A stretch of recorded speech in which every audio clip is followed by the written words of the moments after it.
মাদকদ্রব্য নিয়ন্ত্রণ অধিদপ্তরকে আমরা অনেক বেশি শক্তিশালী করতে চাই। প্রশাসনিক আদেশে মানে এক্সিকিউটিভ অর্ডারে কোনো রাজনৈতিক দলের নিষিদ্ধ হওয়াটা সেটা আমরা চাই না। এটা বিএনপির অবস্থান, এটা আগেও ছিল। মাদক বিরোধী অভিযানের ব্যাপারে আমরা জিরো টলারেন্স। আমরা মাদকের প্রসার বা মাদক বাণিজ্য বা মাদকের অপব্যবহার রোধ করার জন্য যে কঠিন আইনটা পাশ করেছি এই সেশনে, গত সেশনে, সেটার প্রয়োগ এখনও আমরা শুরু করতে পারিনি, কারণ আমাদের প্রস্তুতি প্রয়োজন। এখানে মাদকদ্রব্য নিয়ন্ত্রণ অধিদপ্তরকে আমরা অনেক বেশি শক্তিশালী করতে চাই। ডগ স্কোয়াড এবং তাদের কর্মকর্তাদের যারা ইন্সপেক্টর, সাব ইন্সপেক্টর লেভেলে আছে তাদেরকে ট্রেনিং এবং তাদেরকে অস্ত্রে সজ্জিত করা, তাছাড়া ল্যাবরেটরি স্থাপন সহ তাদের আরও অনেক এখতিয়ার দেওয়া হয়েছে। এই কাঠামোগুলো আমাদেরকে এখন সাজাতে গেলে কিছু সময় লাগবে। এখন এখানে আর্থিক সংস্থানের বিষয়ও আছে, আর অস্ত্র হাতে দিলে তো হবে না, সেটার জন্য ট্রেনিংও দিতে হবে। ডগ স্কোয়াড আমরা করবো, কিন্তু ডগ স্কোয়াডের জন্য সংস্থান করা, ট্রেনিং দেয়া, ডগ স্কোয়াড বাহিনী রেডি করা অল্প কয়েকটা দিন সময় লাগবে। এগুলো আমরা পূর্ণাঙ্গ প্রস্তুতি নিয়ে নামব।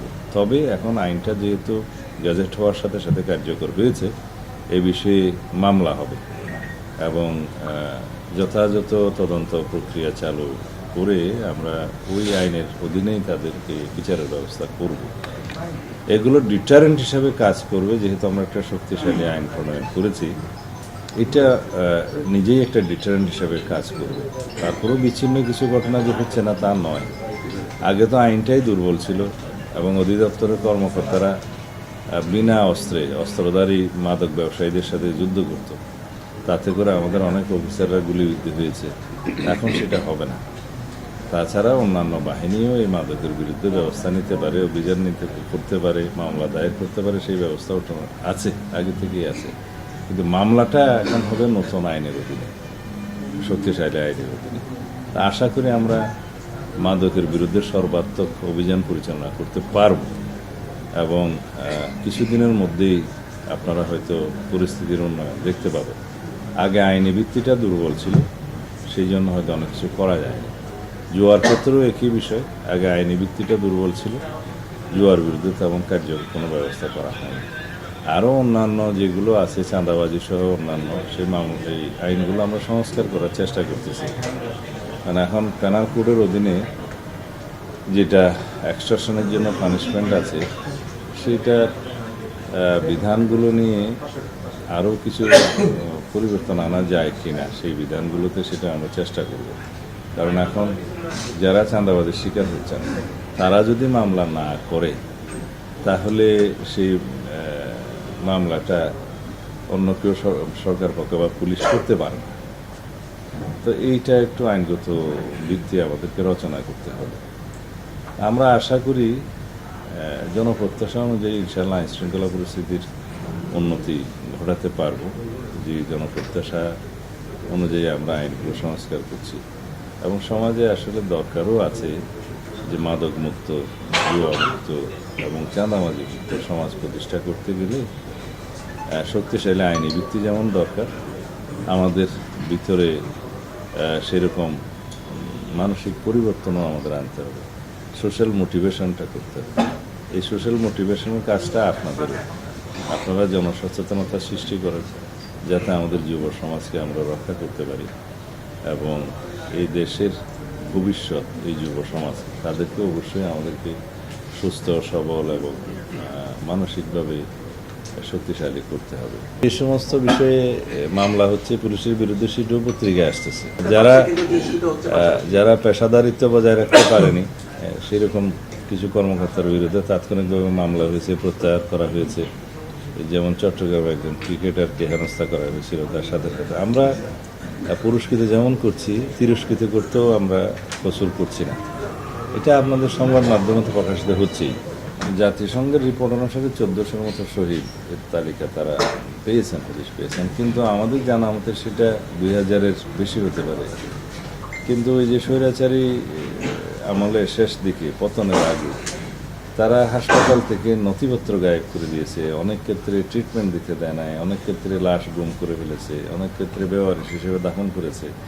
এখন আত্মীয় স্বজনরা শহীদের লাশ খুঁজে বেড়ায়, খবর খুঁজে বেড়ায়, আমরা দিতে পারি না, সেই বক্তব্য আমি দিয়েছি। তা এখন যেহেতু ডিএনএ টেস্টের মাধ্যমে এই যেগুলো ওই কবর খুঁজে পাওয়া যাচ্ছে আর কি, গণকবরের মতো, সেখানে ডিএনএ টেস্টের মাধ্যমে যদি এটা উদ্ঘাটিত হয় তখন স্বাভাবিকভাবেই শহীদের সংখ্যা বাড়বে।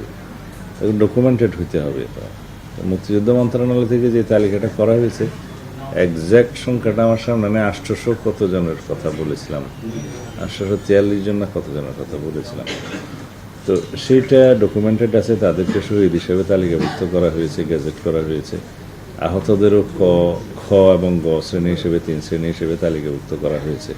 মোট সংখ্যা 15,000 কতজন, আমার কাছে সঠিক সংখ্যাটা মনে হয় 15,000 কতজন হবে শহীদ সহ। তো এই তালিকা এই বিভিন্নভাবে যদি ডিএনএ টেস্টের মাধ্যমে প্রমাণিত হয় তো সংখ্যা তো বাড়বেই। ইন্টারিম গভর্নমেন্টের সময় অভিযোগের ভিত্তিতে অনেক ক্ষেত্রে এই তালিকাগুলো করা হয়েছে, তো তারাও বেশি তদন্ত করার সুযোগ হয়তো তখন পায়নি। তা এখন ক্ষেত্রমতে এই সমস্ত অভিযোগ পাওয়া গেলে আমরা তদন্ত করে অবশ্যই সেটা তালিকা থেকে বাদ দেওয়া হবে। সেই ব্যাপারে স্বরাষ্ট্র মন্ত্রণালয় থেকে একটা সিদ্ধান্ত মাঠ পর্যায়ে জানিয়ে দেওয়া হয়েছে। যে সমস্ত মামলায় হাজার হাজার আসামি করা হয়েছে, সেই মামলাগুলোতে আসামিদের ক্ষেত্রে একটা আইনি তো আছে 173 দ্বারা, এটা ফাইন্ড আউট করে তাদেরকে চার্জশিটের আগেই যেন বাদ দেওয়া হয়। তো এটা নিয়ে আমরা আবার বসবো। বাদীদের ক্ষেত্রে এটা ব্যবস্থা নেওয়ার বিধানটা আদালতের। এই যে মিথ্যা মামলা করলে যে বিধানটা বাদীর উপরে বর্তায় আর কি, সেটা আদালতের বিষয়। আমি গিয়েছিলাম ওখানে, ইউনাইটেড নেশনস পিস অপারেশনের একটা সামিট ছিল, United Nations chief of police summit, এটা ইউএন কপ বলে, চিফ অফ পুলিশ সামিটে। তো এখানে পৃথিবীর বিভিন্ন দেশের সদস্য রাষ্ট্রের মন্ত্রী পর্যায়ের প্রতিনিধিত্ব ছিল, পুলিশ প্রধানদের প্রতিনিধিত্ব ছিল। তো এটা খুবই ইম্পর্টেন্ট আমাদের দেশের জন্য, যেহেতু আমরা পিস কিপিং অপারেশনে অংশ নিয়ে থাকি এবং one of the major partner. তো সেই হিসাবে আমাদের অংশগ্রহণটা ছিল এবং ফলপ্রসূ হয়েছে। আমার সাথে জাতিসংঘের 3 জন আন্ডার সেক্রেটারি জেনারেলের সাথে বৈঠক হয়েছে। আমরা পিস বিল্ডিং অ্যাক্টিভিটিসের সামনে যাচ্ছি। পিস অপারেশন এবং এটা বলা হয় লজিস্টিক সাপোর্ট ডিপার্টমেন্ট, একটা আছে department of logistic support. Piece operation একটা, আর একটা হচ্ছে পিস বিল্ডিং অ্যাক্টিভিটিস। এই 3 জনের 3টা বিষয়ের secretary general, under secretary general আছে, তাদের সাথে বৈঠক হয়েছে এবং আমাদের কোঅপারেশন আমরা এক্সটেন্ড করব পৃথিবীর বিভিন্ন দেশে যেখানে দরকার হয়। এটা যাওয়া জরুরি ছিল। প্রশাসনিক আদেশে মানে এক্সিকিউটিভ অর্ডারে কোনো রাজনৈতিক দলের নিষিদ্ধ হওয়াটা, সেটা আমরা চাই না। এটা বিএনপির অবস্থান, এটা আগেও ছিল। আমরা চাই সব কিছু জুডিশিয়ালি হবে, আইনানুগ প্রক্রিয়ায় হবে। তো সেই বিষয়টা তো আমাদের আগে থেকেই নীতিগত সিদ্ধান্ত, কিন্তু আওয়ামী লীগের সংগঠন হিসাবে বিচার করার আইনানুগ প্রক্রিয়া এখন চালু আছে। যেহেতু এটা আইন পরিবর্তন করা হয়েছে এবং আর্টিকেল 47 অনুসারে কনস্টিটিউশনের এই যে আইসিটি একটা পরিবর্তন আনা হয়েছে, মানবতা বিরোধী অপরাধ, গণহত্যা এবং যুদ্ধ অপরাধ, এই 3টা বিষয়ে আগে ব্যক্তির বিচার করা যেত, এখন সংগঠনও বিচার করা যাবে। তো যেহেতু আমরা মনে করি, দেশবাসী মনে করে আওয়ামী লীগ দল হিসাবে এই গণহত্যার জন্য দায়ী, মানবতা বিরোধী অপরাধের জন্য দায়ী, সুতরাং তাদের বিরুদ্ধে তদন্ত পরিচালিত হচ্ছে এবং তদন্ত শেষে অভিযোগ দায়ের হলে আইসিটি কোর্টে সেটার বিচার শুরু হবে। আমরা এটা ত্বরান্বিত করার জন্য আমাদের তদন্ত টিমকে অনুরোধ করেছি।